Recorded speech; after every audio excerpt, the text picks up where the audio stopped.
What makes a movie is the editing. I've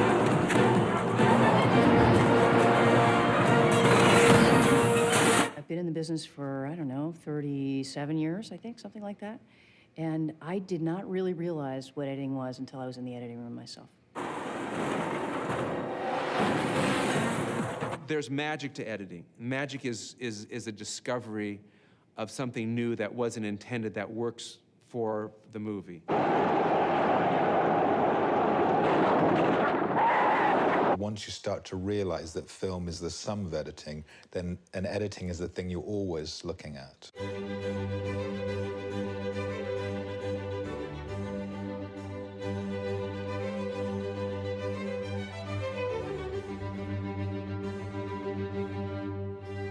Showtime, folks. I think great editing skill will protect a director from suicide.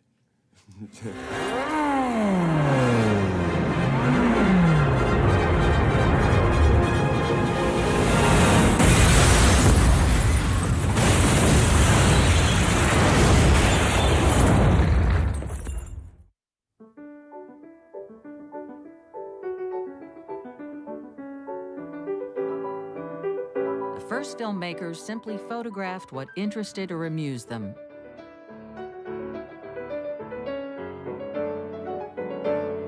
They held a shot until they got bored, or the film ran out. The fathers of cinema, Edison in the United States and the Lumiere brothers in France, were very pessimistic about the future of cinema. There was probably a worldwide interest in seeing these images move, but once you'd seen somebody playing a joke with a hose, why pay money to see something that you can see for real out in the street? In fact, Auguste Lumiere went as far as to say that cinema was an invention without a future. But Edwin Porter, one of Thomas Edison's employees, proved him wrong. Porter discovered that cutting separate shots together could create a story.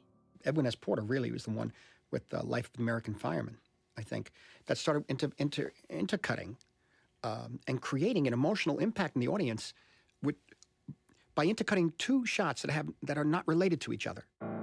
One scene is going on at one place, basically the firemen rushing to a fire with their horse-drawn wagons, and the other scene is the fire, miles away.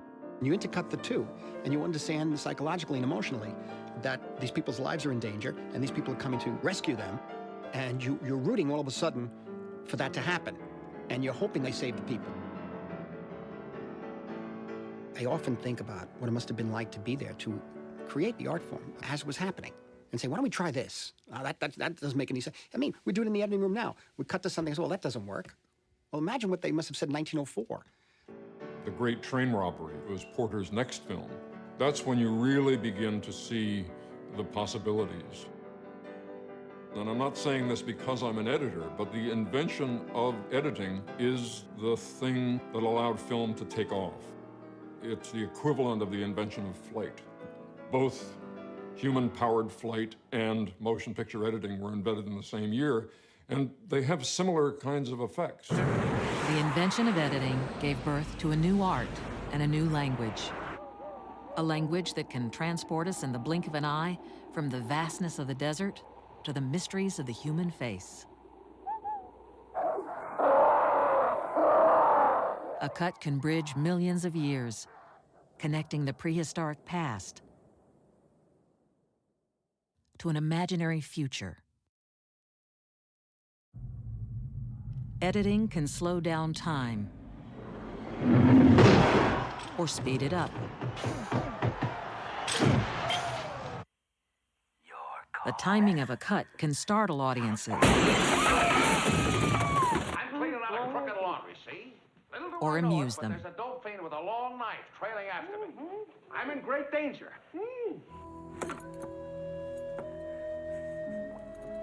I'll never let go. I promise. The choice and length of shots shape our response to everything we see on the screen. And editing is why people like movies, because in the end, wouldn't we like to edit our own lives? I think we would. I think everybody would like to take out the bad parts, take out the slow parts, and look deeper into the good parts. I started working on what used to be called the upright moviola, which is a machine, editing machine that looks something like a green sewing machine on legs. I switched to computer editing in the mid-90s. The editor has to be, he's sort of the ombudsman for the audience. As an editor, you only see what is on the screen, not what was going on at the time of shooting. And that's how it's going to look to the audience. I make it a principle not to go on the set, not to see the actors out of costume, not to see anything other than the images that come to me from location. A major Hollywood production shoots almost 200 hours of film. Unspooled, the film would stretch from LA to Vegas. An editor may work for months, even years, crafting this footage into a 2-hour movie. The finished film will contain thousands of shots, each measured in frames of 1/24th of a second. For a writer, it's a word, all right? For a composer or a musician, it's a note, all right? For an editor and a filmmaker, it's the frames, all right? And you know, the 1 frame off or 2 frames added or 2 frames less is the difference between a sour note and a sweet note. It's the difference between clunky, clumsy crap, all right, and orgasmic rhythm. Verna Fields made many good contributions to Jaws. We all refer to Verna Fields as Mother Cutter because she was very earthy and very maternal. She cut her films at her house, in her pool house in the San Fernando Valley, and it was a very Hamish kind of workplace. The shark didn't work as well or as often as it was supposed to work according to the screenplay. That's the spot. We had a contest where Verna would stop the moviola on a frame where she wanted to make the cut, and I would stop it where I wanted to make the cut. And if ever we stopped it on the same frame that had already been marked with a grease pencil X, we knew that was the right frame on certain things where we didn't agree. And all of our disagreements always happened with that darn shark. Verna was always in favor of making less to be more. And I was trying to squeeze that one more, because it took me days to get the one shot. So I'm going back to, I'm on a barge for 2 days trying to get the shark to look real. And the sad fact was the shark would only look real in 36 frames, not 38 frames. And that 2-frame difference was the difference between something really scary and something that looked like a great white floating turd. Out of my way. Well, I got so desperate on Terminator 2, trying to shorten that film to a manageable length, as we all understand that to be, that I said, well, wait a minute, do we really need all these frames? If we just took out 1 frame every second for the entire film, we'd shorten the film by a couple of minutes. Let's just do it as a test. We'll take a reel, and we'll take out 1 frame in every 24. And the editors looked at me like I was nuts. Let's just try it. Come on, nobody's ever done this. We took out 1 frame in every 24, and it was a mess. There were jerks, there were things, there were cuts in the wrong places. You totally saw it, and it just didn't work. Every one of those individual frames was important. Once you know that as an editor, now you get scared for a while. It's like, geez, am I cutting here or am I cutting here? But then after a while, you start to realize that there's great power in that, too. D.W. Griffith was the first great filmmaker to understand the psychological importance of editing. Working a decade after Porter, he did more than anyone else to advance the storytelling tools Porter had developed. Griffith invented and popularized techniques that established the basic grammar of film. His melodramas were the first to draw audiences into the emotional world of his characters. He certainly was the first man to use the close-up in a big way. This was revolutionary. It was so revolutionary that the producers, when they saw this, were aghast. They thought, you can't put this picture out like this. You can't cut to this big, ugly shot of somebody. First of all, we're paying for this actor, this actress. We want to see their whole body. We don't want to just see their face. Second of all, the audiences won't know what to respond to. They're going to be all confused. Well, the proof is in the pudding, and the reality is that the audiences were not confused at all. Griffith brought it together in one magnificent film, Birth of a Nation, and we saw the accumulation of sort of 10 years of editing knowledge put into a movie. And all of a sudden, you had not only had close-ups, but you had flashbacks, parallel action, and you had all sorts of things that he used to make the audience, his attention focused on a certain part of the frame. D.W. Griffith established the tenets of classical film editing.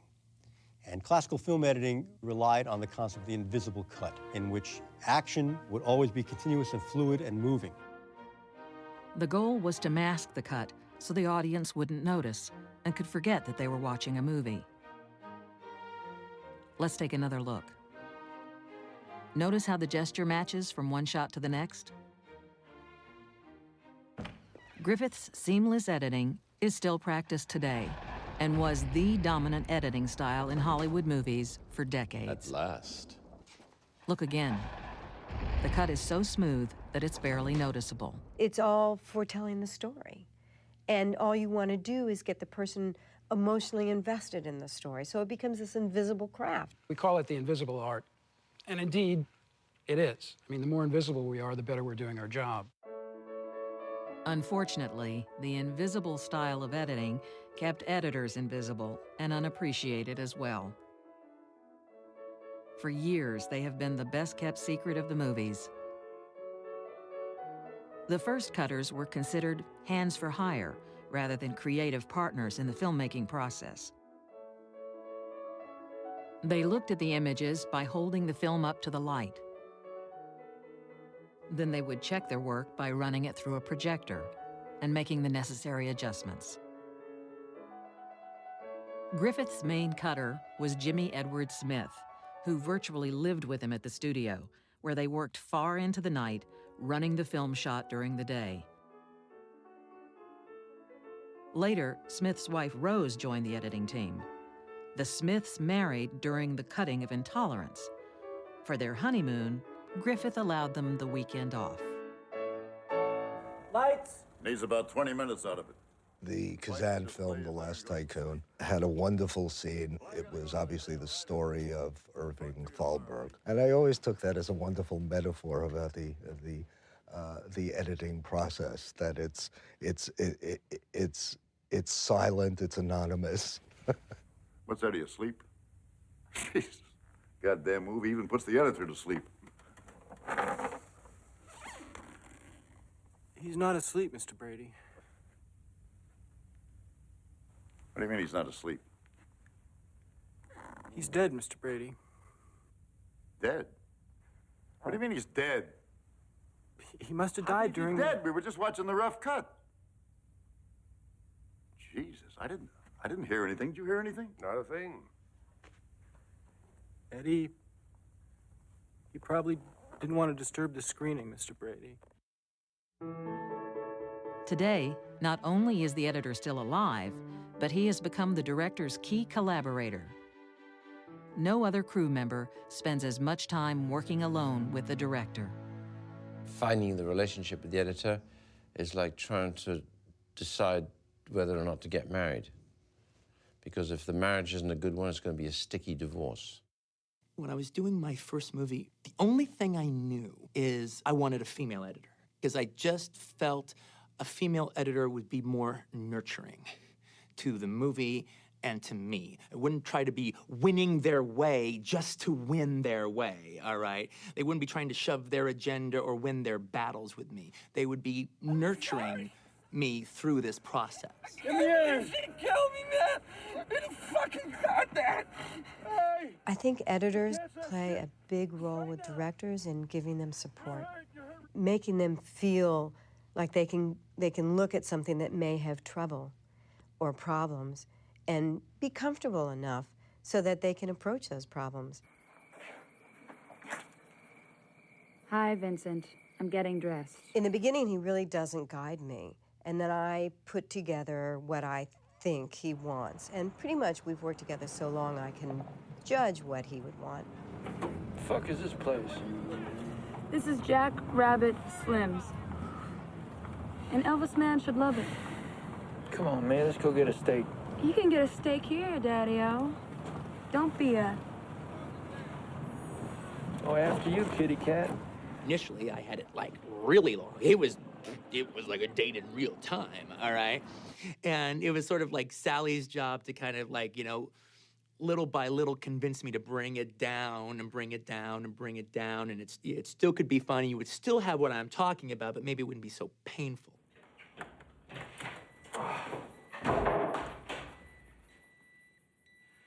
He did want it to feel very much like a date, and it was very long at first, and we just had to kind of live with it for a while.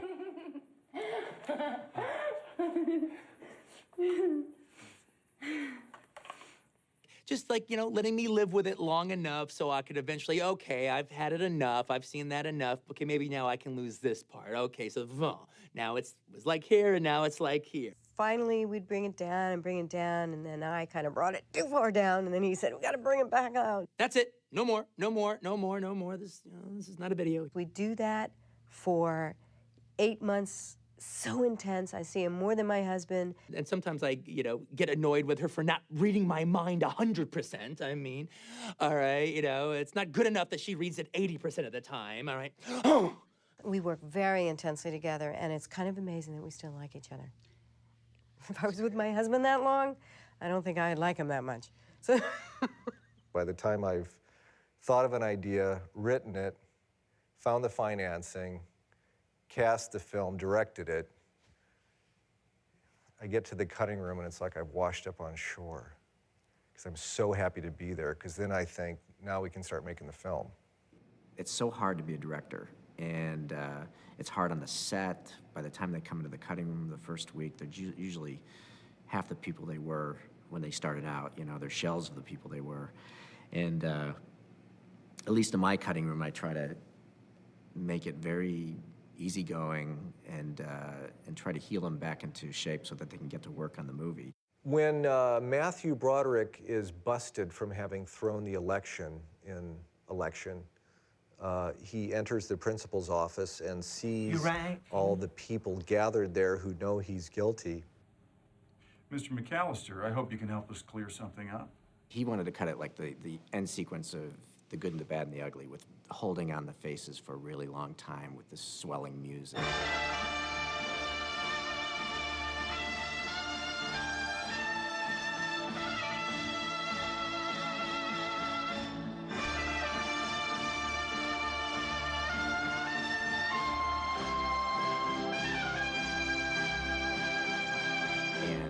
I was like, no, let's cut it really fast and build to a climax. And I didn't want to do that. I thought it was cheesy and would call too much attention to itself. And he just wouldn't want to do it. He wouldn't want to put it in the movie like that. So finally I said, I'll pay you $25. And I said, no, let's not do that.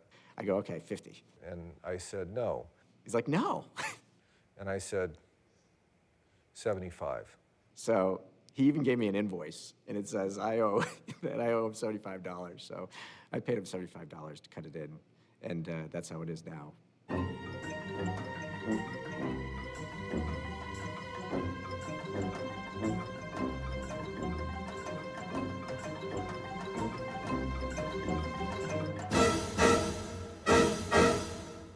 I think successful editors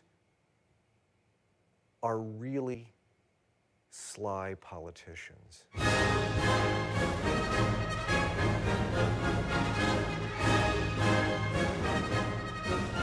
The Russian Revolution sparked a revolution in film editing as well. The crazy Russians started fucking around with images, all right, and juxtaposing them and creating different emotional effects. Lenin saw film as the perfect medium to inspire his largely illiterate nation to join the revolution. They took these films out in the middle of farmlands and showed it to the farmers and the peasants. They began to understand that they could get a certain emotional, psychological effect by a certain type of cutting from one image to the next. And that became a manipulation of what the audience was feeling. The Russian filmmakers rejected the bourgeois stories and seamless editing practiced by Griffith. Instead of melodrama, they offered real life. To make the film Man with a Movie Camera, documentary filmmaker Dziga Vertov and his team took his cameras into the streets to record a typical day in Moscow. It's constantly reminding me that I'm watching a movie. There are scenes inside an editing room. You see how they edited movies back in 1929. They were engaged in a pure explosion of creative activity in manipulating these images. Every modern editing convention that we know of is demonstrated in Man with a Movie Camera. The film celebrated not just the revolution, but the role of the cameraman and the editor in helping to create it. Vertov and his wife, Elizaveta, cut their documentaries and newsreels in dark basements with rats scuttling underfoot. But in this film, he made the editor as important as any other worker in the revolution. The theoretician Lev Kuleshov also experimented with film editing. In his most famous study, he took a shot of a Russian actor and intercut it with 3 different objects: a bowl of hot soup, a distraught woman draped across her husband's coffin, and a little girl playing with a teddy bear. When audiences saw the film, they raved about the actor's performance. How hungrily he looked at the soup. How sorrowfully he gazed at the woman. And how tenderly he watched the little girl. But actually, it was the same expression each time. Now, this demonstrates the power of juxtaposition, the power of montage, by taking one shot and another shot to give it a third meaning. And the third meaning is an effect, an emotion that's much greater than the sum total of the 2 parts that put it together in the first place. And this is the basis of all editing, by the way. One of Kuleshov's contemporaries, Sergei Eisenstein, combined these experiments with Marxist ideology to create films of revolutionary fervor. He saw editing like history, as a clash of images and ideas. The meaning of the film was not in the shots themselves, but in their collision. When 2 elements are in conflict, he argued, their collision sparks a new meaning of higher order. Where Griffith tried to hide his cuts, Eisenstein reveled in them. He wanted the audience to feel the frame, to know that this is a movie, not life. Eisenstein is the first real director. He killed himself in his staging, and he killed himself with his camera work and everything, but it was all at the service of the scissors. Every little single solitary bit of it. I got a movie projector when I was like 11, and one of the first movies I got was Battleship Potemkin. I just ran that Odessa step sequence over and over again. I couldn't believe what I was seeing. One of the things that makes it incredible is the editing, the incredible juxtaposition of images. What the Russians did was a response to what Griffith had done. Classical editing, and now Eisensteinian montage, then you can take that further. The American cinema has absorbed all of that stuff from the Russians, and now it's in our films.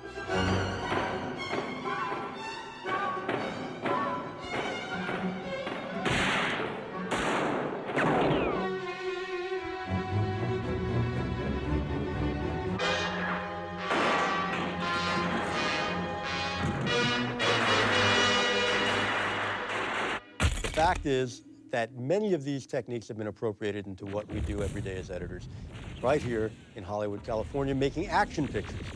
Because we are also trying to get a response from the audience. We are also trying to get them to rise out of their seats, rise out of their complacency, but not necessarily for revolutionary purposes, but just to really have a great time in the movies.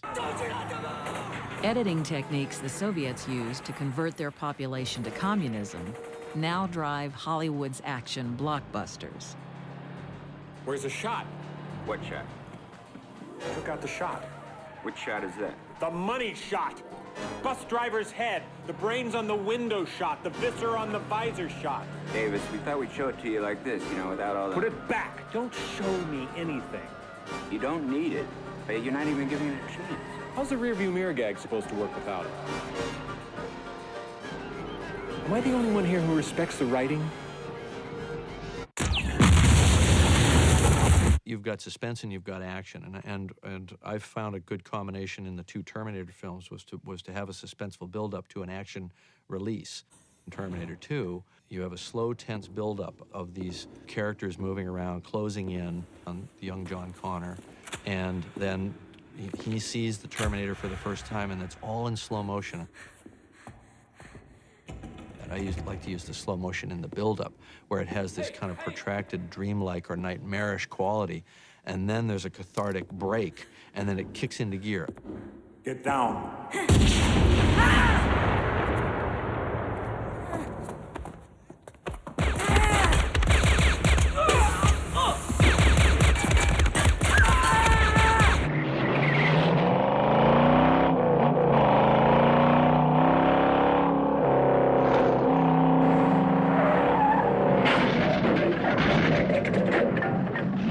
Chase, something is going right or something is going wrong, and you want to accentuate that. Rhythm is one of the ways you do that. You also want to create peaks and valleys in terms of rhythm. Chases are a wonderful thing to work on as an editor. I wouldn't want to do them as a steady diet, but every now and then it's great fun. My favorite chase that I've ever worked on, actually, was the canal chase, as we called it, in Terminator 2. Our ancestors were survivors, therefore we're here. And so there's something plugged into our reptilian hindbrain that makes us relate to the idea of being pursued and getting away. So we get to go through these kind of cathartic simulator runs when we watch a movie, and we get to experience that heart-pounding fear of being chased. It's a natural form of excitement. Editing can hone that, sharpen that. The tempo of the cuts, the variety of shots that are used, the changing image sizes of characters, reactions, eyes, all these things are in the palette. By manipulation and juxtaposition, you can increase the excitement. This is the first thing in that I'm standing up, which allows me a considerable amount of freedom of movement, and it also means that I'm sprung. I guess is the only word for it. And frequently when I'm looking at the cut, I will stand here with my hand on the controls, almost like a gunslinger, and trying to hit the point of the cut with my knees bent. And somehow this is important for me because it allows me to internalize the rhythms, the visual rhythms of what's happening. At this point, we've started with a blank slate. So the question is, what are we going to start with? That looks like a good possibility. It establishes things. So there's Anthony saying action, and they start to come forward. We could begin it anywhere in here, but see, there now somebody falls right here, and that's good. Falling is good. We will edit this shot into the timeline. And there it is. In the end, there will be probably 5,000 shots in the film, and all of them have to be ultimately be the right shot in the right place for the right length of time.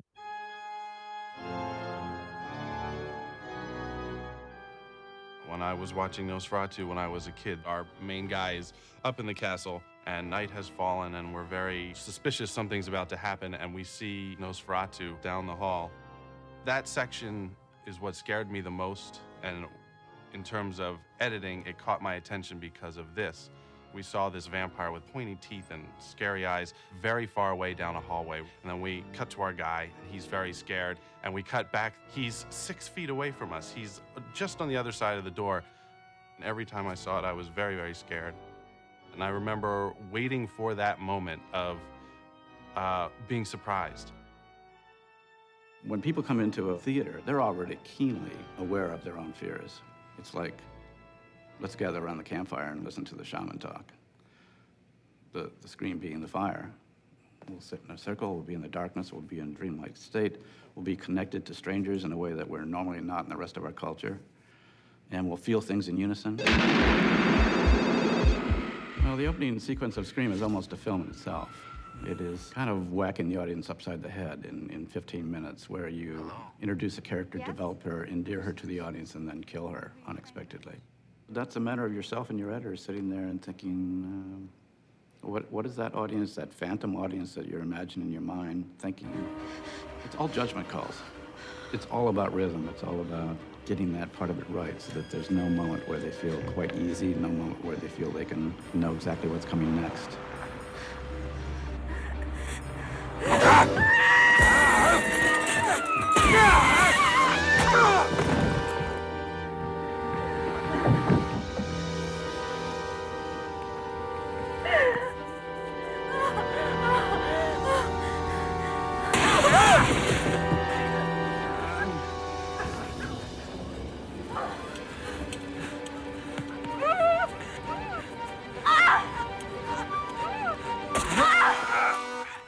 Hitchcock was one of the first directors I was aware of as a kid. When Psycho came out, it caused a buzz in the neighborhood among the parents. And I remember my mother saying, oh, it's this horrible old man, he makes these horrible movies. I just said, really? But it was a sense of the totally forbidden and somebody who had crossed the line.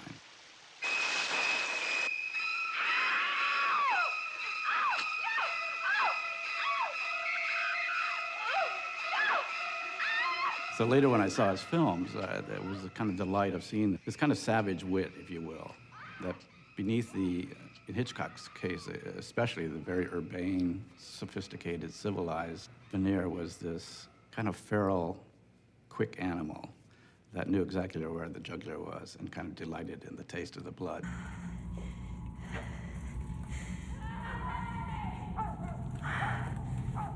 Hitchcock was the master of suspense. Jonathan Demme was devoted to Hitchcock, and his influence can clearly be seen in Silence of the Lambs.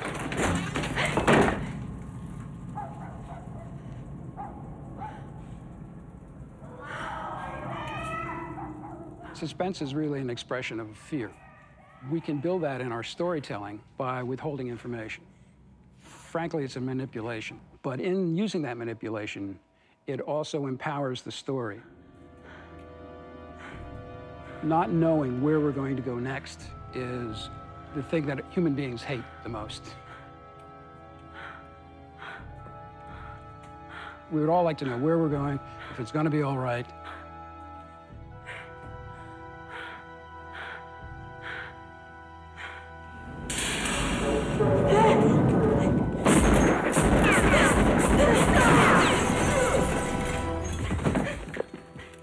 My editing process is an intuitive process. It's what feels truthful, it's what feels strong, and it's what works. You hear this from a lot of editors. I mean, Dee Dee Allen always used to say to me, I cut with my gut, and she's right.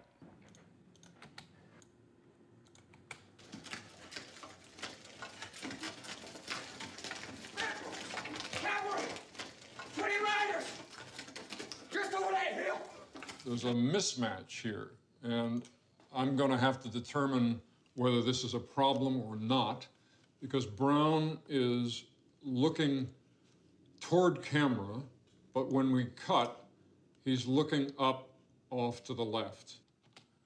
We can have Jeremy come in and cut so that Jeremy's head is masking Brown's head, so that the mismatch is not seen. And now I'm going to mark this frame And I'm going to get rid of this area, which is 1, 2, 3 frames. And now I'm going to look at it in context and see how it looks. Good.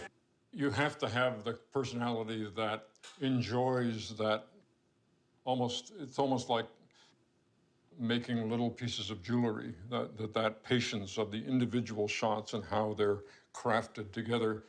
But at the same time, you have to have an appreciation for the larger picture and how these shots fit into the larger picture of the scene, and then how the scene fits into the larger picture of the sequence, and how the sequence fits together with the larger picture of the whole work, and then how the work fits together with society. So it's a boxes within boxes within boxes. In the 1930s, movies became an even bigger business. The movie studios introduced sound films and radically reshaped movie making. Hollywood retooled itself on the model of the factory assembly line.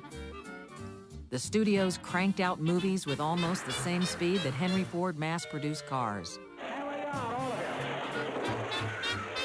I don't want it good, Jack Warner declared. I want it Tuesday. You now needed an industrial system to make this all work. In the first 20, 25, 30 years of cinema, large numbers of editors were women. It was considered to be a woman's job because it was something like knitting, it was something like tapestry, sewing, that you took these pieces of fabric, which is what film are, and you put them together. It was when sound came in that the men began to infiltrate the ranks of the editors, because sound was somehow electrical. It was technical. It was no longer knitting. There is the soundtrack, which might be several tracks, and the image. And without the happy marriage of those two, you're not using every bit of potential that you possibly can in editing a movie. The scene in Horse Whisperer where Sam Neill and Kristen Scott Thomas there's an argument results because she is going to leave. The intent of the scene was to show that the marriage was foundering. And it was dialogue basically overlapping as they were speaking, so they were both mic'd. To make it even more dramatic, I even took out more air and made the overlaps more intense. I could do that because I had separate tracks to work with. Are you a psychiatrist? He says it takes time. Well, I don't care what he says. I cannot sit here and pretend everything's going to be all right. I am we not have to pretending. do something. I am trusting in we people who are know more losing, about this than we do. We are losing her. In effect, by taking out all of the air in that particular dialogue scene, it did have kind of a suffocating effect because there was no respite. There was no air there. You couldn't take it. You couldn't draw a breath, and it became that much more intense because of it. To me, sound is very important. I create a sound template that is both with sound effects and temporary music that evoke certain feeling. I've worked with Per Hallberg as a sound designer and with Ridley Scott. For example, in Black Hawk Down, the incursion of the Black Hawks entering into Mogadishu. It was almost like a ballet, a science fiction ballet. People landing on a different planet.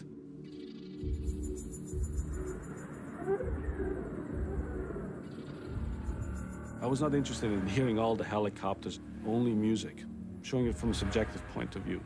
So this idea of science fiction, when I was putting the scene together, just inspired me to use almost no sound. I remember that the real Black Hawk pilots wanted to see the footage. So one day I just showed them an assembly. They were really moved. One guy, almost tear in his eyes, says, "Man, I don't know, this looks great. I got goosebumps." These were the guys that were there, you know, and it felt real to them.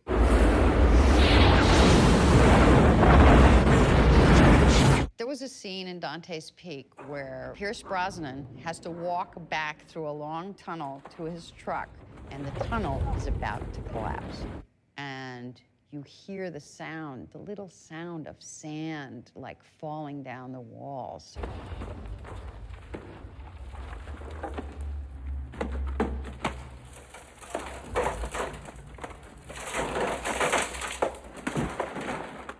So at one point, the music editor asked me for the scene, and she proceeded to put music on it. And I looked at it, and I said, oh, that doesn't work at all.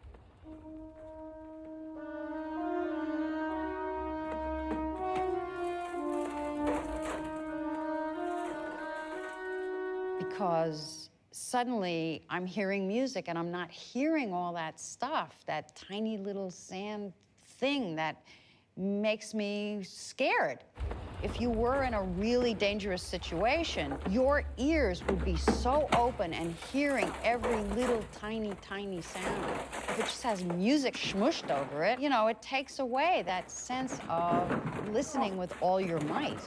I mean, if I were the character, I'd say, turn that off, I can't hear. The advent of sound expanded the editor's role in Hollywood. During the 30s and 40s, directors rarely came into the cutting room. The editing was controlled by the studios and their supervising editors. One of the most powerful was Margaret Booth, supervising editor at MGM for 30 years. Mastering the transition to sound, she caught the attention of legendary producer Irving Thalberg, who was the first to call cutters film editors, starting with Booth herself. She oversaw all the production and had a say in almost everyone. But Maggie was probably the toughest and most feared woman at MGM. I mean, people would shudder when they hear that she was on the phone, or she'd bust into the editing room, or you'd get a call, come down to room F, which is her room. You think, oh God, what have I done now? Margaret would tell the editors, it's your responsibility for the pace of the movie, it's your responsibility to get the best performances out of your actors, it's your responsibility to make it as good as you can. Margaret Booth, she used to say, if I feel there's a cut at a sporting spot, whether it matches or not, cut. And you cut, he says, for the emotion. And if you will get away with so much by doing that. And I would hear her really yell at different editors who would say, oh, it doesn't match. She said, I don't care, you know, cut. Booth, like other great studio editors of the era, helped create many of the stars of the golden age of Hollywood.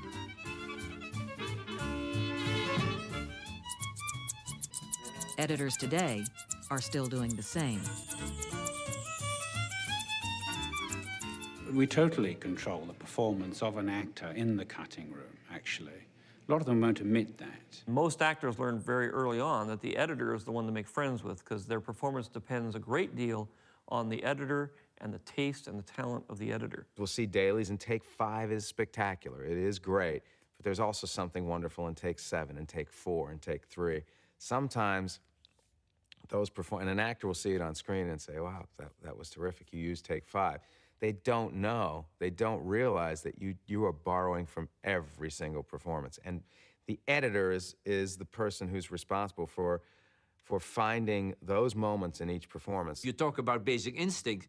I think to a large degree the great performance that Sharon is giving there is also constructed by Frank. He spent an enormous amount of time in selecting every part of every take that he felt was important. In cutting the interrogation sequence, using the basic scenes that were back and forth from the dialogue, the scene would be fairly dull. What are you gonna do? I had to create her looks and his looks.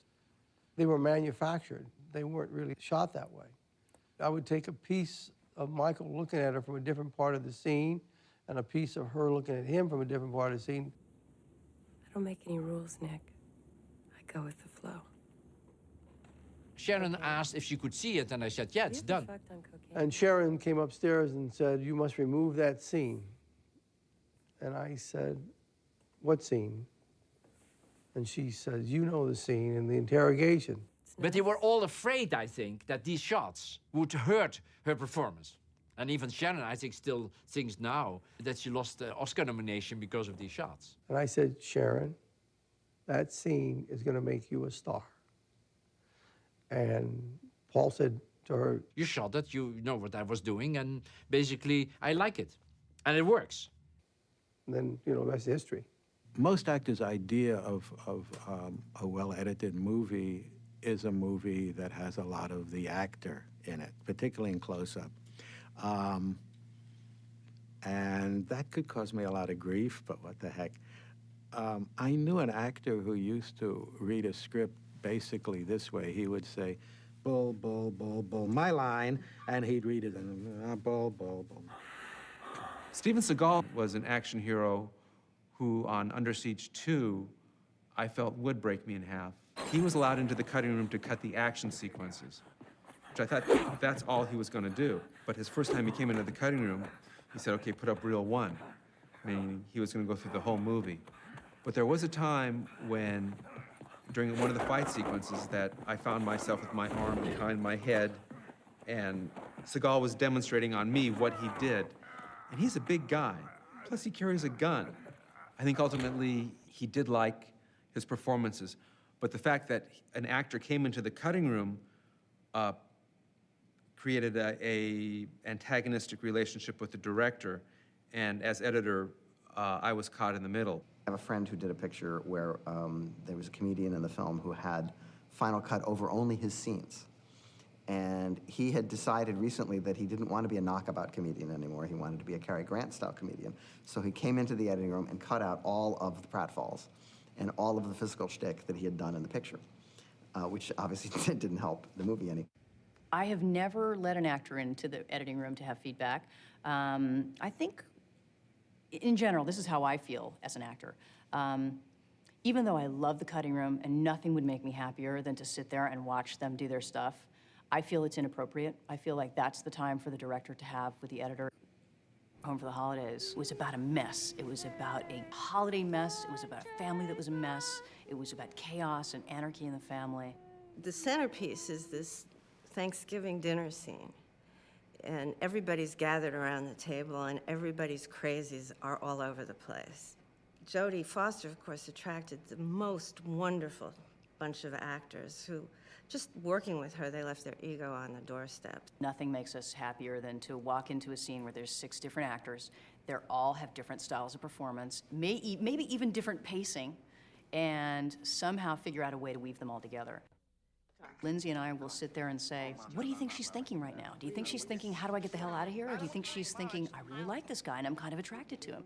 We'd get so into very obscure behavior. We'd see the deep meaning the actor had brought to the character in terms of whether they picked up their fork before or after the spoon was picked up. Now, what did that mean? And of course, each little meaningless gesture adds up to a full performance. When I got the dailies, I assumed that everything she shot were things she intended to be on the screen. And I enjoy the challenge of that, of just trying to use everything. At one point, a turkey gets pushed and splashes on someone. And every time we looked at it, we would try a different way. Now, you can have the guy who's doing it go on his close-up and then have the turkey splash, or the turkey splash, you see the reaction shot. You can go a billion ways. That's one of the things that I love about Lindsay, is that she's one of these people who really always, she really sees that there's a beautiful and sunny place out there. If we could just get to it, it's there somewhere. There are periods within the editorial process that I will hand it over, not only to my editor, but at times to my lead actor. First of all, if you have Jack Nicholson starring in your movie and you call somebody, an actor, up and say, would you like to spend 2 days working with Mr. Nicholson, or do you have something better to do? He usually gets a good response. When Jay and I feel that we've really got the picture in a great place, and it's particularly easy now that we're editing electronically, where I'll have Jack come into the editing room with Jay and I'll check out. And he'll bring Jack in and run the movie, even run outtakes, and talk about if there's a take that we didn't use, he did something interesting that he remembered, why didn't we use it? What Nicholson did at the end was a Nicholsonian construct, the disjointed nature of the cuttings on purpose. You imagine this guy who's taken the only love that had been possible in his life and squandered it for what was his own personal obsession. If you've written it smartly, you have a smart actor playing it. And that actor, when it's Jack Nicholson, can be very helpful in the cutting room, too.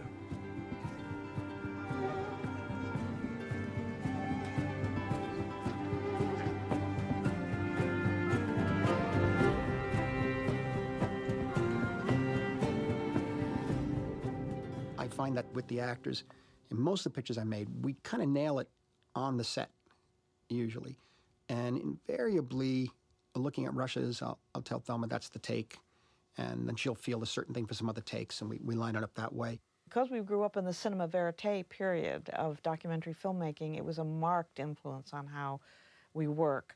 And for example, I found it extremely helpful when Marty's doing heavy improvisational films like Raging Bull or Goodfellas, that my years of trying to carve a story out of a mass of documentary footage helped me wade through miles of improvisation and begin to find a way to shape it.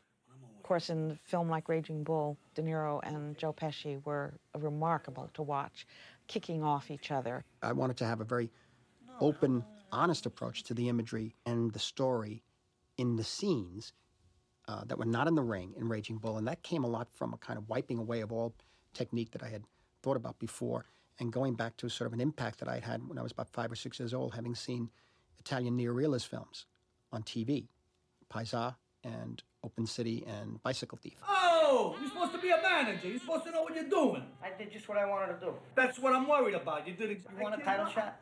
What are you talking? You want a title What shot? am I in? What am I in, a circus over here? I asked him, he's got more sense about this. What are you You've doing? been killing yourself for 3 years now, right? There's nobody left for you to fight. Everybody's afraid to fight you. Okay, along comes this kid Gennaro. He don't know any better. He's a young kid, up and coming, and fight anybody. Good, you fight him. Bust his hole. Tear him apart, right? What are you worried about? What's the biggest thing you got to worry about? I'm worried about the weight. You worried about the weight? What are we arguing about for? I just said the weight. And that was one of the hardest things I've ever had to do because I only had one camera on the actor at all times, so I didn't have the response, the immediate response of the actor. So it meant that I had to put it together like a jigsaw puzzle. It was a lot of fun, but it took a long time. Ultimately, what I think I need her to watch for me is the emotional impact of the picture, is keeping track emotionally of the characters. This is the key for me. I always find the editor has more objectivity than the director, because the editor wasn't on the set. The editor didn't cast the movie. The editor didn't do the storyboards. The editor didn't inundate him or herself with a year and a half of pre-production. So the editor is the most, has the most objective eye in that creative environment.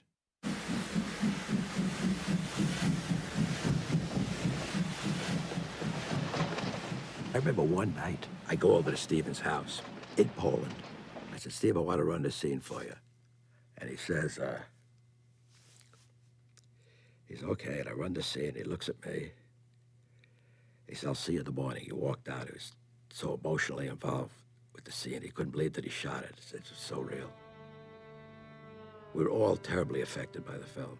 There's something inside that takes over. When it's very emotional, when there are problems in people's lives, something emotional takes over that's beyond your conscious mind. And it seemed like an extreme example, but when you're editing that kind of film, you have to disassociate.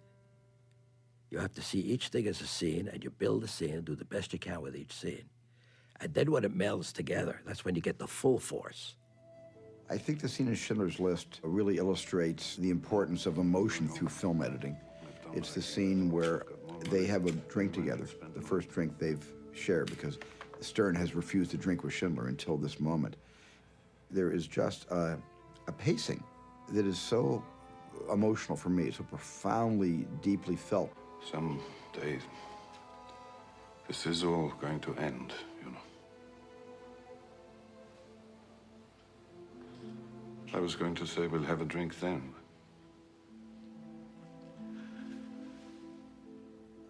I think I better have it now. Mike Kahn's choices of how long to let the characters look at each other and study each other and think about how they're feeling, that was all done in the editing room. It wasn't in the script, and it wasn't on the floor the day I shot it. That whole emotional kind of meeting of the minds between those two great men happened in the editing room. In dialogue scenes, I like people looking at each other. I like eyes to meet. So they're getting into each other and you're connecting. For me, I'm always having problems cutting long scenes where people talk to each other, because you've got an unlimited amount of choices and opportunities when you just have two talking heads. The scene can go many, many different ways. The drama can become comedy. Pathos can become tragedy. It could become, kind of like, a grilling session or a deposition if you cut it really fast, or it can be very leisurely and introspective if you used a lot of thought and a lot of the breaths and air and the pauses, not just the words. And that's where, a great film editor really can help a director. Another way of looking at film editing is that it's a dance of eyes. Philip Seymour Hoffman's eye is looking. So that's a good thing. Now let's cut to a close-up of Hoffman looking, and the close-up of Hoffman is here. We've never seen this angle before, so the brain has to figure out what it's looking at and maybe why it's looking at it. And to the degree that you hold shots a certain length, you allow a certain train of thoughts to happen. When you cut a shot off, you've also cut off the thinking about that shot. Now, we want to cut to what he sees, because that's how we're going to understand what he's thinking about. Now, there you see him thinking, and then his eye goes down. So we run that at speed. Flinch, point of view, thinking, other co-conspirator. Let's do it now. What? Let's go. Oh, something's up. Don't do it. And we go.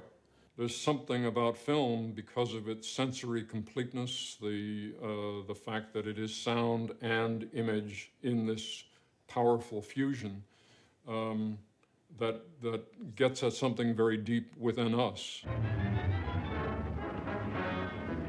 Filmmakers realized that sound and image didn't just stimulate emotions, they could also influence beliefs.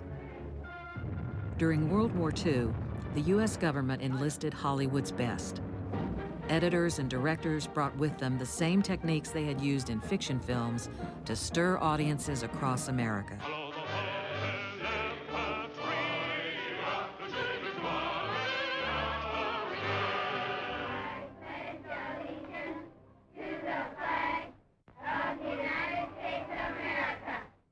The Hollywood recruits applied their skill to American propaganda films, such as Why We Fight.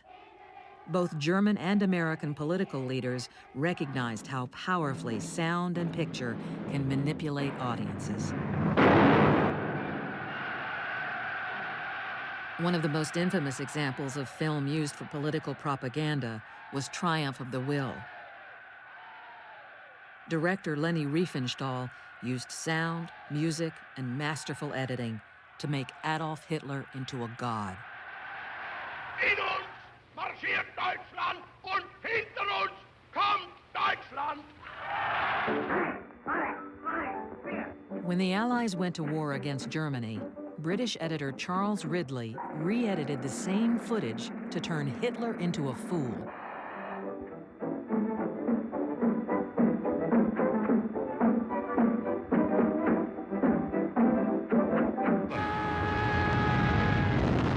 Whether used for propaganda or entertainment, these techniques showed how powerfully editing could shape hearts and minds. I had seen the German propaganda in Holland when we were occupied. The methodology of the whole thing is, of course, to show only one side of reality. Young people from all over the globe are joining up to fight for the future. I'm doing my part. I'm doing my part. I'm doing my part. I'm doing my part, too. So Starship Troopers is, style-wise, as a movie, has been influenced consciously by Why We Fight in the Second World War, Triumph of the Will. I used the Leni Riefenstahl touch just to tell the audience this group of people is not aware of the fact that they are used by the government to give their lives for goals that are only interesting to the government. Fresh meat for the grinder, eh? So how'd your kids do? I'm gonna be a pilot. Good for you. We need all the pilots we can get. So I think the theme of the movie is, come on, that's great. Let's go to war and die. What about you, son? Infantry, sir. Good for you. Mobile infantry made me the man I am today. In editing, you can do the same trick. It's all trying to sell us something. Manipulation that's done by editing, manipulation done by the glamorous photography, and by a certain kind of music that makes you think that you are going to heaven or whatever. The manipulation of the elements within a film is a very powerful thing. It's almost a sacred thing in a way, because you're creating effects, you're creating responses in the audience. Editing is manipulation. We're manipulating reality as the audience sees it, because you want the audience to respond in a certain way, whether it's a laugh or a sigh or a fright. Everything's manipulated. And some people say, well, this director, he's manipulated the audience. Well, that's so naive, because that's all we do is manipulate. After World War II, Hollywood continued to make movies in the same way it had before the war. Although editors were now unionized, they were viewed for the most part as highly skilled mechanics. There was a man named Owen Marks. He edited The Petrified Forest, Casablanca, Treasure of Sierra Madre, East of Eden, and his films are immortal, and the man is completely unknown. And it's sort of symbolic of the way editors have been ignored in the literature about Hollywood. Editors worked on cutter's row and were expected to conform to the established rules of editing. If we were to think about the films that were being made, there was a certain film language that was very, very distinct. Certain kinds of coverage, long shot, two shot, single, single. There was almost a formulaic way of presenting films. This film language was very strict. And in editorial terms, there were rules that one felt could not be broken. A master shot had to come first, and then if you had an overshoulder, you went to the overshoulder, and you never went to the close-up till you'd done the whole dance coming from far to close. For instance, if you were going to have a transition from one place to the next, it would be done with a dissolve. Next thing you've got to remember is that a gentleman you meet among the cold cuts is simply not as attractive as one that you meet, say, in the mink department at Bergdorf's. In the 40s and 50s, the audience would expect a character to drive up, show him getting out of the car, he would walk up to the building, and then he would open the door, and then the editor would match cut the door opening on the other side, and he would walk in and come over and sit down. Pull up a chair.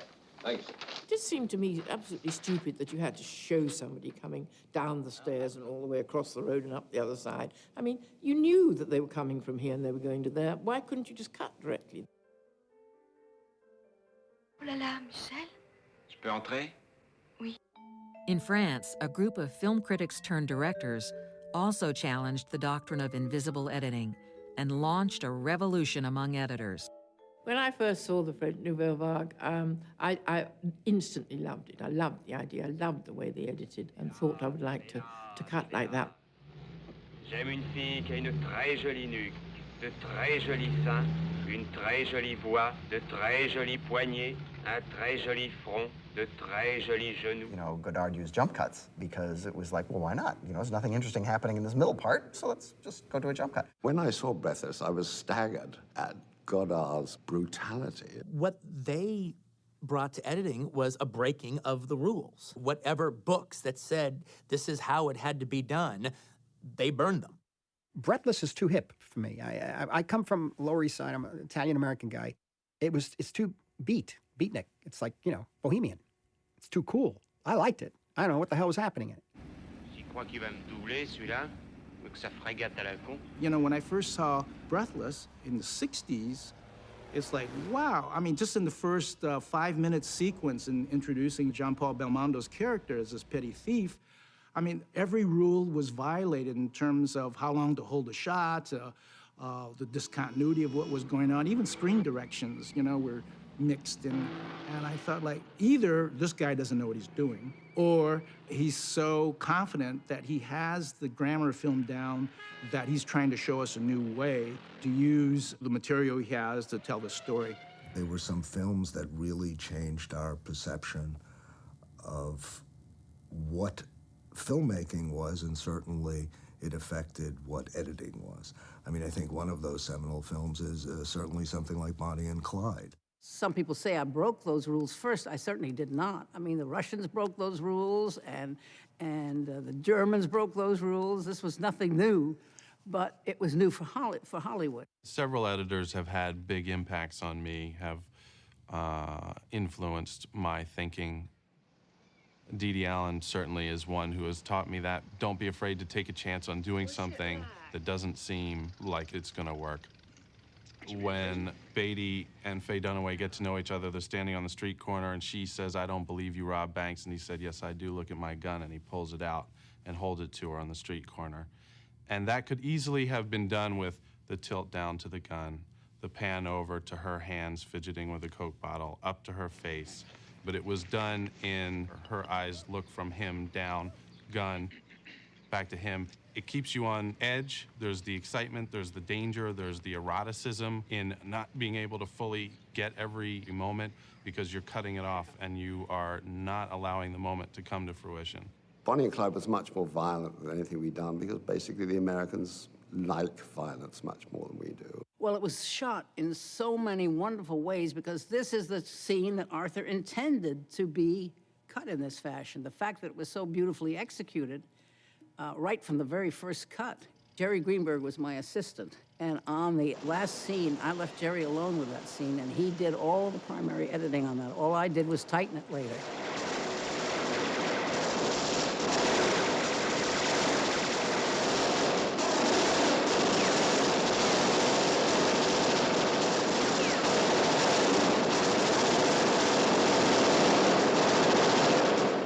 Again, one is not saying that this was the beginning of the American New Wave, because one is sure that there were smaller films before that.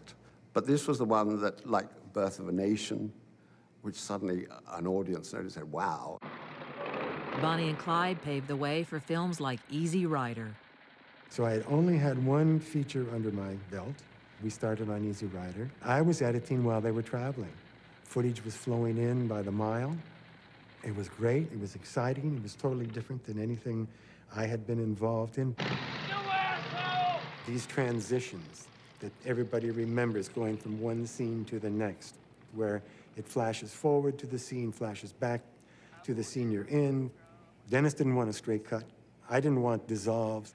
So we kept throwing it around, and it was Dennis who cooked the part of the idea, which was, what if we went and then came back? And I said, yeah, but let's do it 3 times. Then we finally arrived at the length, and each one is 6 frames. Said, now we can use this whenever we want to. Well, as it turned out, it started to become a device. And so we stopped doing that. I said, no, we aren't going to do that. We'll only use it in special places. Without giving anything away, everybody was stoned when they were shooting. I learned soon on that I could not be stoned and edit. While it was going on, I thought it was grand. Then I look at it when I was straight, and I say, this is awful. I got to throw it out and start all over. This film has become an icon. I'm grateful that I had something to do with it, because I had grown up in the 30s, 40s, and 50s with movies as they were then. And finally, we're going to run it for Columbia with Leo Jaffe, chairman of the board. It ended. There was this long pause. Leo finally stands up, and then he says, I don't know what the fuck this picture means, but I know we're going to make a fuck of a lot of money. One of the things you have to develop as an editor is a very strong intuition about where is their attention. And under most ordinary circumstances, you're carrying that attention around without doing violence to it. It's like a cup that you're full of liquid that you're carrying. I don't want to spill anything. And as a result, people feel the invisibility of what you're doing. I often forget that what he actually does is assemble the film in a technical way, because most of our discussion is about well, why is it that we're not caring as much about this character now as we were 2 scenes ago? Why have we lost the thread of that character's development? Why does it feel like the end decelerates when, in fact, the cutting rhythm is faster? But a lot of what a director does is what the immune system of the organism does, which is to say, yes, that's good. I will allow this to come into the body. Or, no, that's a different blood type. I don't want that to come in. Walter's theories. I say every day Walter shares a theory with me. So they're going up, trying to get away from him before he catches them. Then the cavalry come around the corner. And Veazey, the Philip Seymour Hoffman character, realizes that his only chance now is to yell, and maybe the Northerners will shoot the home guard.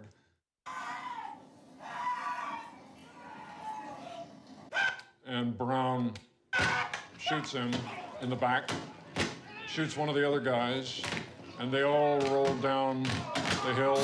Then Brown gets shot. And the last image is of Inman, our hero, in this pile of bodies. We don't know whether he's dead or what.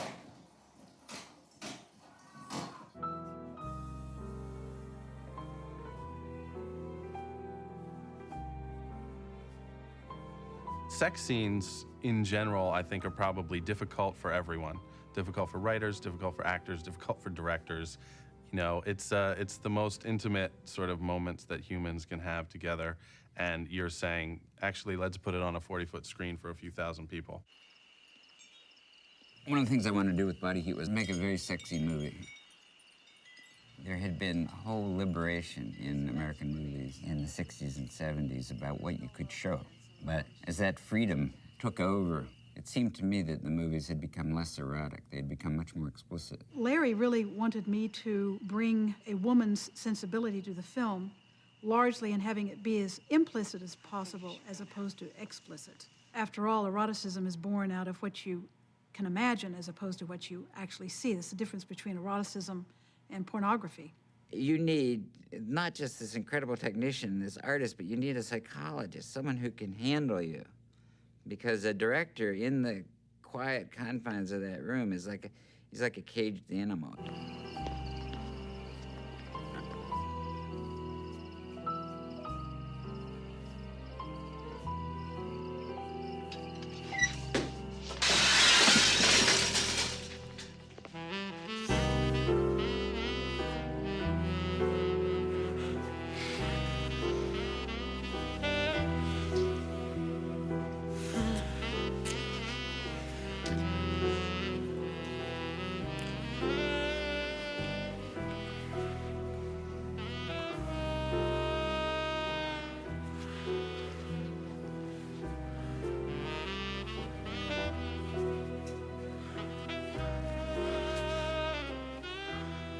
In that particular scene, we had more footage that was more explicit, and there was just simply an editorial choice not to show it. The erotic landscape in films, the sexual landscape, is often the hardest to do because everybody has an opinion and everybody has a point of view about what's sexy and what's erotic. And it's an odd place to go to as a filmmaker, partly because it's been trespassed into so many times by so many other movies. I think it's very erotic when you don't see that much. It was an interesting problem with Out of Sight. The way it was written was just one scene in the bar. So I cut the scene where they meet and he sits down and talks to her and they start flirting. And then the scene in the bedroom was only shot silently because it was going to have the dialogue from the first scene laid over it anyway, so it didn't work as a scene. Then we got the idea, Steven Soderbergh and I, sort of between us really, to start intercutting. We just tried one or two things, and then it started to gel.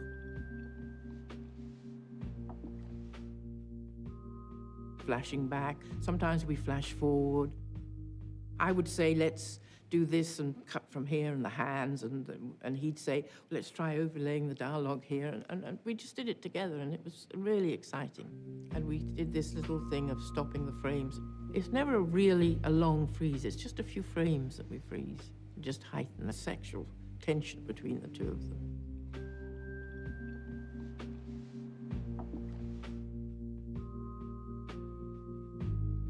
It tells a story.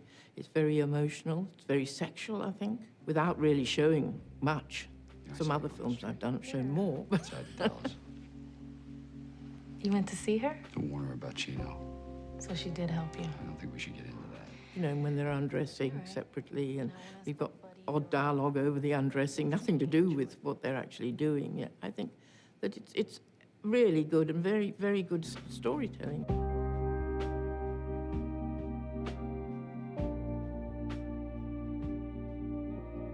This kind of cutting in out of sight, and in movies like JFK, represents a further break from Griffith's classic style of seamless editing. Y'all gotta start thinking on a different level, like the CIA does. Where editors once labored to preserve the illusion of continuous time and space, they now fracture it at will, creating new possibilities for storytelling. Exactly what he said he was. A patsy. Oliver Stone is a very wonderful director for an editor because he gives the editor free rein. He says to the editor, play jazz.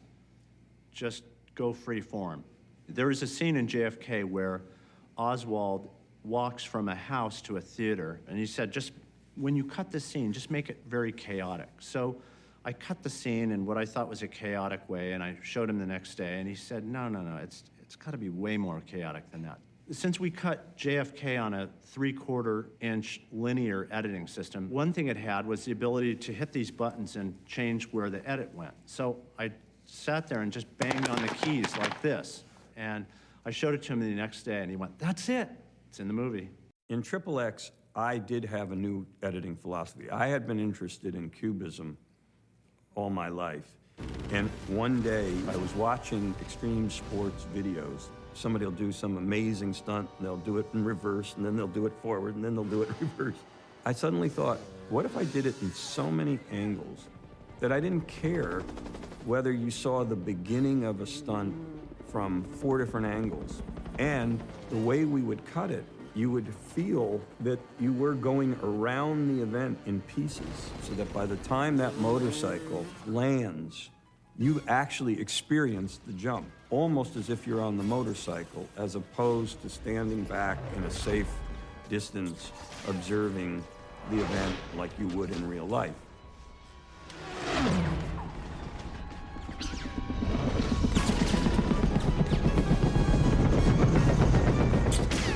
This is not real life. This is really relishing this action moment by making a cubist editing approach. Another change in editing is the accelerated pace of movies, a subject of controversy among filmmakers. An encounter with two swords 30 years ago would have been probably done in a master shot and a couple of exchanges. Today, that encounter could evolve into 200 shots. Split-second eye blink, a blade going into a chest, slight movement of a wrist. So the audience is taken right down into this roller coaster ride of minutiae, and that's what they want.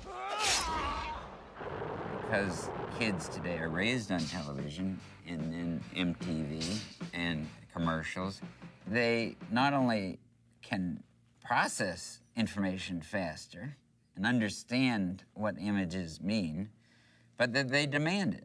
I think the MTV generation in the 80s kind of created this style of editing. And Billy Weber and I on Top Gun, we were pushed in that direction. Jerry Bruckheimer and Don Simmons were very much in tune with their audiences. They felt that that was what the audiences liked, and I think they were proven right, given the box office on some of those early movies. And I mean, fast cutting was not invented now or with MTV. Just look at Lou Lombardo's work on The Wild Bunch.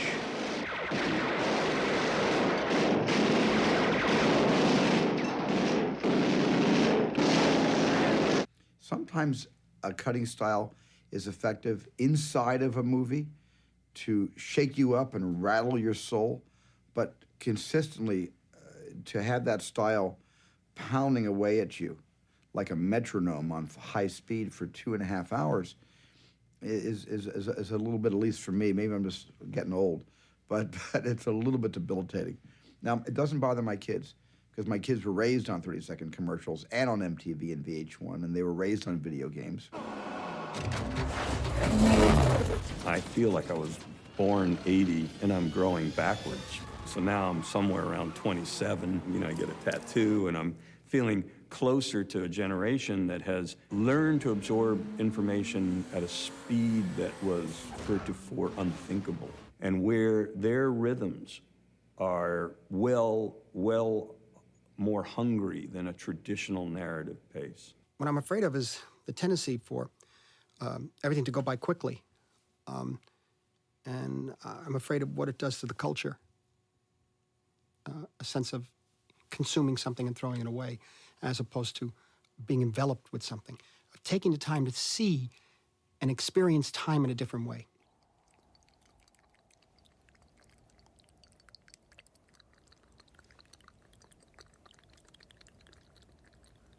First, one understands that he causes much of his own suffering needlessly. Second, he looks for the reasons for this in his own life. To look is to have confidence in one's own ability to end the suffering. Finally, a wish arises to find a path to peace. For all beings desire happiness. All wish to find their purer selves. Many times editing is about when not to cut, when to have the silence, when to let the moment be itself. The musicality of Places in the Heart is one of the things that is the strongest. And I don't mean the score. I mean the musicality and the way that the scenes flow together, the ambience of that rural Texas, summer, hot, with the cicadas. And there's a four-square Protestant feeling. After her husband has been shot by this drunk black kid on the railroad tracks, there were no funeral parlors, couldn't afford one anyway. In the Depression, the body was brought back to the home and laid out on the dining room table where they just had Sunday dinner. An incredibly moving moment. And we just held on her and held on her and held on her and held on her. We would have been married 15 years this October. We had 2 children. And I never knew till just now where it's had a scar right there. And it was just exquisite, moving, beautiful. If we had cut it, it would have destroyed everything. Editing is like poetry. It has to do with rhythms. It has to do with visual. It's visual poetry. The digital revolution has further enhanced the poetic powers of the editor. George Lucas, who began his career as an editor, is one of the pioneers of this new technology. All art is technology. That's the very nature of it. The artist is always bumping against that technology. And the advent of, whether it's a new color of blue, whether it's a proscenium arch, whatever it is, it changes the way we work in that art form. With computer technology, editors now can make changes within the frame, adding or removing elements from the original image.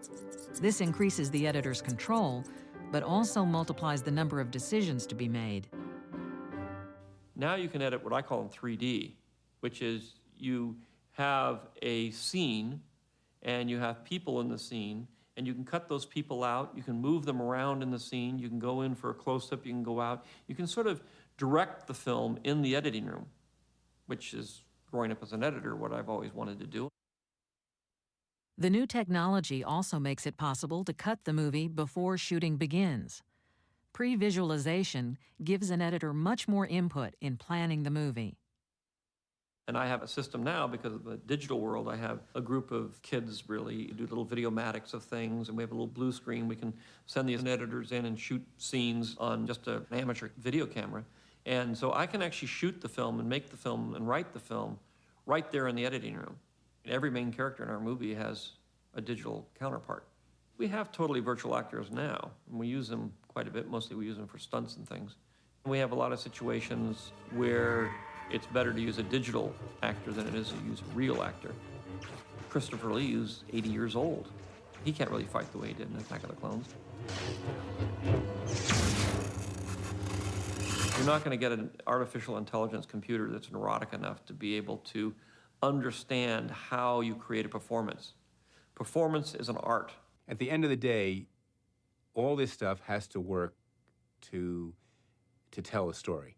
And if you're not telling a story, it doesn't matter how much razzle-dazzle there is. It's not about the tools, it's about the story.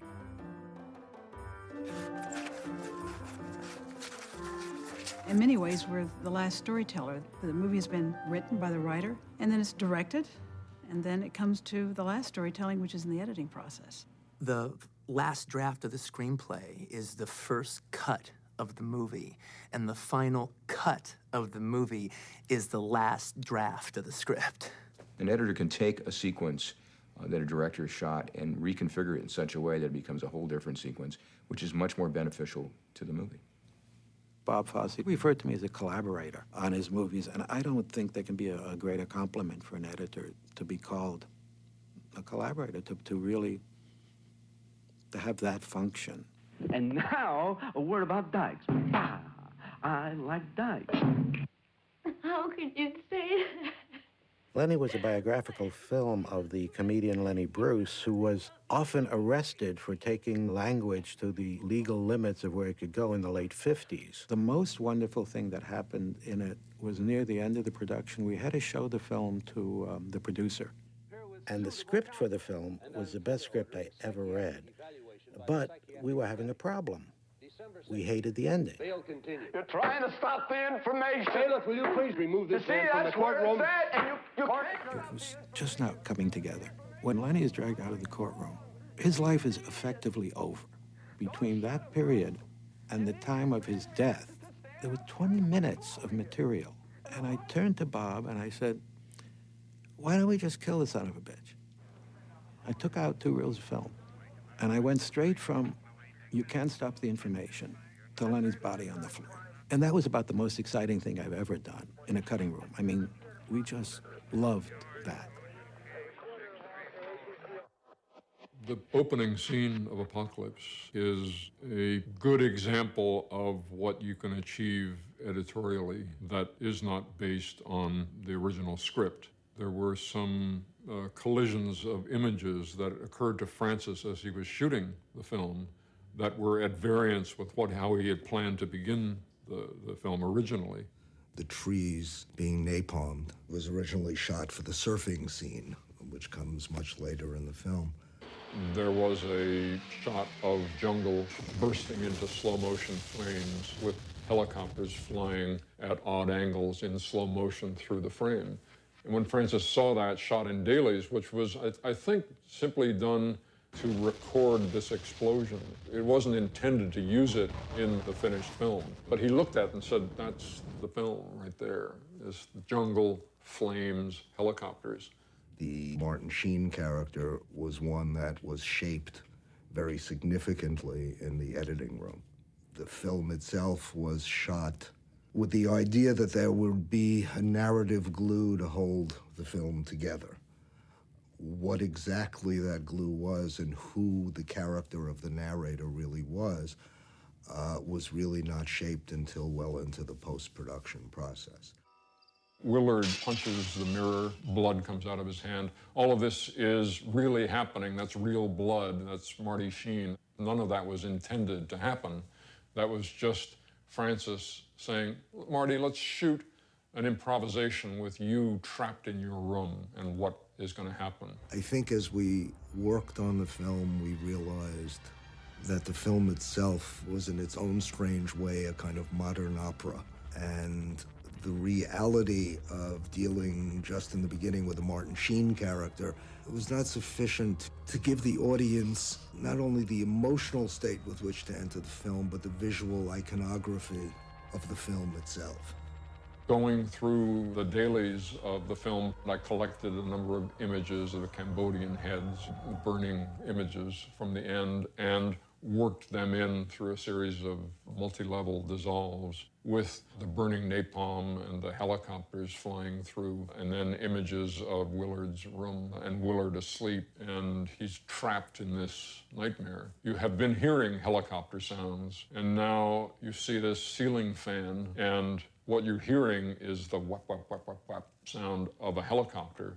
Is that coming from his dream? Is it a reality? Is somehow that sound coming from the fan? I remember when I was assembling those images, almost jumping away from the editing machine when I put that sound with that image, because it seemed to me that that fan was making that sound, even though I knew it was impossible. And if it was convincing me who was doing it, it surely would convince others. Now they begin to coalesce, and they turn into a real helicopter coming from a fan. No. And then you hear a real helicopter fly over the room. Willard gets up out of bed, goes over to the window, and says, Saigon. Shit. All of that, the narration and the helicopter flying over and the napalm jungle, is concocted into something that is a powerful beginning to a film, not only powerful in and of itself, but powerful in the way that it sets the stage for the journey that this particular film is going to take. Obviously, great directors give you great material to work with, but the ultimate film that you see is the edited version, and it's the editor is greatly responsible for that. I find my work absolutely fascinating and absorbing. I sat down to work, and 30 years went by without my noticing it. It's true. When I go into an editing room in the morning, I edit. My assistant has to remind me it's lunchtime. Or Steven has to come in and say, hey, Mike, why don't you stop for a while or something? Because time goes by like that. You're building a whole other world. You're building a whole construct. There's a joy on one level in that it's very much like putting a puzzle together. I have thousands and thousands of pieces, and how do I tell the story? And this goes before that, no, that doesn't. Or actually, I only need half of that. The job is not unlike the Talmudic scholar who goes and sits and argues about the book over and over again, always coming up with new answers that are just more subtly refined than the last answer. To sit in a theater at a preview and to hear an audience laugh at that moment when you expect to laugh and it comes back at you, or to hear an audience shuffling and crying because it's so sad and you expect that moment to really happen that way, that's so marvelous. It tells you what power we have. I believe in people's being able to learn, because otherwise, what's the point? We're all gonna be past one of these days, and how are we going to take this fantastic thing called film and motion pictures and storytelling unless we pass it on and teach people how to do it? In the century since Edwin Porter introduced editing, editors have emerged from their dimly lit back rooms. Once anonymous men and women, they have gradually become principal collaborators in the filmmaking process. The best-kept secret in the movies, the editor, is finally out. The Oscar goes to...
Thank you. Thank you so much. You know, Stephen gave me my, my first editorial advice. I don't know if you remember this or not, Stephen, but Stephen produced I Want to Hold Your Hand, my first movie, so talked to him about a lot of things, but when it came to editing, he said, hey, Bob, real easy. When in doubt, cut it out. And, I've been saying that in the editing room, as you guys know, for all these years. Stephen also was able to, when I was making that movie, Stephen just bought like his first mansion in Beverly Hills. And he said, hey, I got this great pool house. And you guys don't have to edit on the lot where there's no windows in the editing rooms. You guys can edit in this pool house. And we said, hey, that's great. So we went in the back of Stephen's house, and we were editing I Want to Hold Your Hand in the pool house. But the strange thing kept happening. We'd get there in the morning, and the editors would pull the reels off the racks, and all the sprockets would be torn up, and there'd be, like, ripped film. And, of course, you don't have to, think very far to figure out what was really happening. So I asked Stephen about it one day, and he said, well, sometimes I can't sleep, and so I thought I'd go up to the pool house and run a few reels. But what happens in any room? You sit around, you talk about girls, and you talk dirty, and you lie on the couch, and you enjoy yourself, and you eat chocolate bars. And like I said before, when somebody hears a director coming, you throw everything away, just stand up straight like you're working and you're doing everything. And that's what editors do.